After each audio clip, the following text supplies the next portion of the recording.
mean, ladies and gentlemen, I hope you understand what you saw here today, what you've seen here today, what you will continue to see. These are candidates that are dedicated to you. They're dedicated to our country and saving our country. And right now, I think we all can agree we are in a need to save our country. So with that, I'm going to introduce our final candidate for tonight, and he is running for state senate. And I would like to find out where he's at. In front of me, I would like to introduce you to Greg Stevens.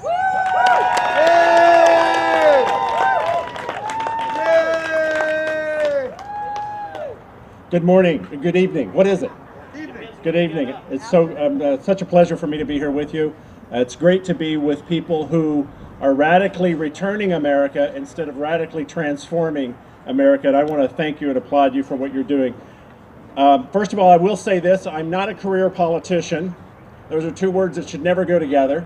And I'm not a lawyer. I'm a regular guy. Sorry, Judge. I'm a regular guy who got sick and tired of the career politicians destroying the lives of everyday Californians. As I've traveled around the state and around the county and around the district, I've become increasingly aware of how out of touch the mainstream corporate politicians are with you and I. For the past 5 years, I've taken groups to Washington, D.C. As we've gone to Washington, I've talked with Boxer and Feinstein and Filner and Gunny. I'm expecting to talk to you next summer, not Bob. I've become increasingly aware how out of touch they are with you and I.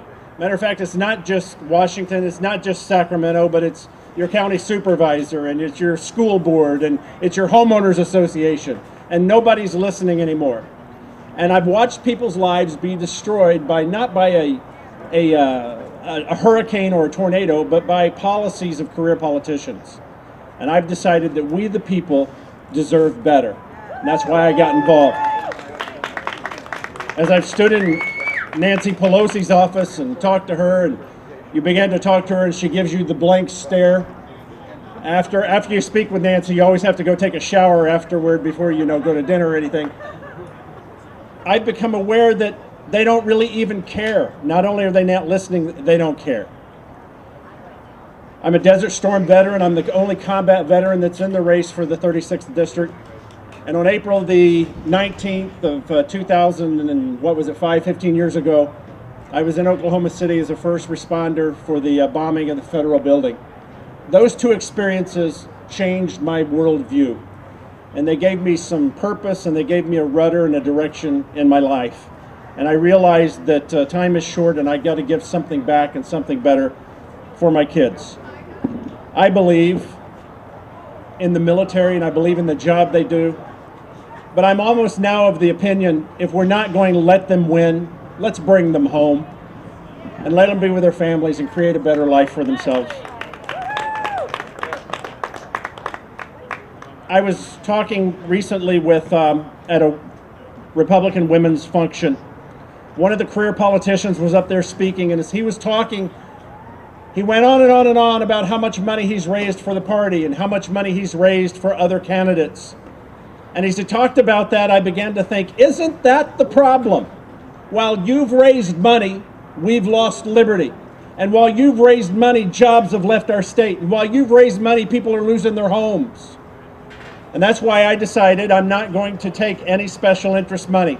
Now, over here in our little booth, I have a cutout of Jimmy Johnson, the race car driver, and I take Jimmy everywhere with me. And Jimmy has all of these neat patches, like I have patches on my motorcycle vest, and I want to thank Harley Davidson and Sweetwater for holding this here today. This Tea Party patch was on my vest 9 years ago, so I was Tea Party before Tea Party became cool with the politicians. And they all wear these patches on their jacket. Jimmy Johnson does. He has Lowe's, who sponsors his race team, and all the other sponsors. Those are the people who have sponsored him. Those are the people who pay for his race team. Now, wouldn't it be a great idea if the career mainstream politicians had to wear patches on their suit coat of who sponsored them? You might understand where their loyalties lie. Listen, in my opponents, you'll see things like Sempra, and SDG&E and this pack and that union and this union. And so we swore off of that right now. We said we're going to represent we the people and we the people only. So the only patch that's going to be on my suit coat in the state Senate will say we the people. I'm endorsed by iCaucus and individuals and not by corporations.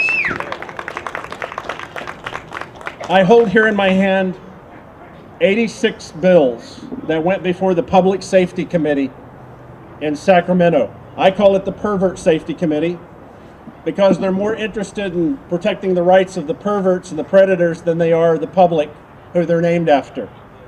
And I want to give a shout out and a big thank you to Jay LeSueur, because Jay, your name is on 13 of these bills that were shot down in that committee.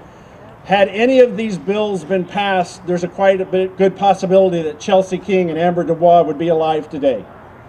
And this is obscene that all of these bills have gone before that committee and not been passed.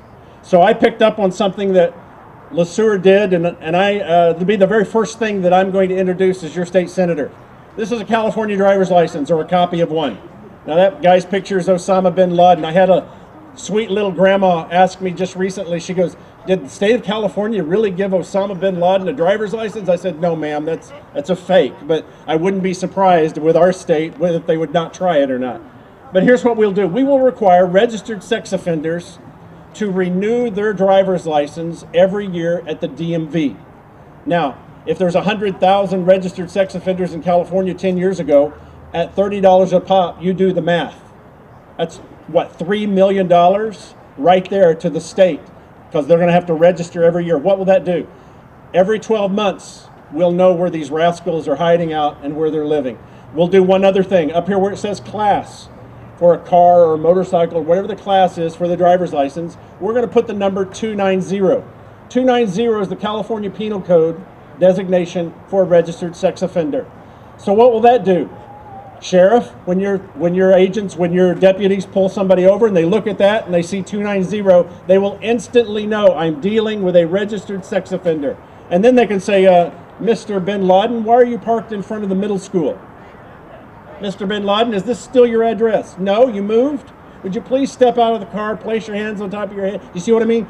Instantly, our sheriffs and our peace officers can take control of a situation and quite possibly save another child's life. It's a common sense idea. I think it'll work. And in the climate we're in, I promise you, it's the very first thing I'm going to propose as your state senator in the 36th district.